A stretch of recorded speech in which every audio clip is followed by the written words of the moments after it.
দীর্ঘ প্রতীক্ষার অবসান ঘটিয়ে অবশেষে আলোর মুখ দেখতে যাচ্ছে দক্ষিণাঞ্চলের অন্যতম স্বপ্নের প্রকল্প ভোলা বরিশাল সেতু।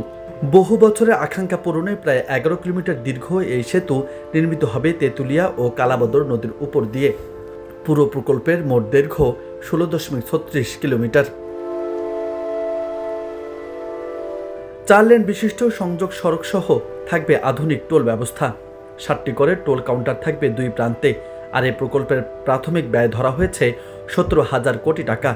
পদ্মা সেতুর তুলনায় ব্যয় কম হবে বলেও মনে করছেন সংশ্লিষ্টরা। পদ্মা সেতু দক্ষিণ অঞ্চলের মানুষের জন্য একটি আশীর্বাদ হলেও আমরা ভোলাবাসী কিন্তু সেই পদ্মা সেতুর সুফল পাইনি। যদিও বলা হচ্ছে 21টি জেলা উপকৃত হবে, আসলে উপকৃত হচ্ছে 20টি জেলা। ভোলাকে যদি ভোলা বরিশাল ব্রিজের মাধ্যমে দেশের মূল ভূখণ্ডের সঙ্গে সংযুক্ত করা যায়, তাহলে আমরা পদ্মা সেতুর সুফলটিও পাব। সরকারের উচ্চ পর্যায়ের প্রতিনিধি দল এরই মধ্যে পরিদর্শন শেষ করেছে। অর্থায়নের জন্য জাপান ও দক্ষিণ কোরিয়ার সঙ্গে চলছে আলোচনা।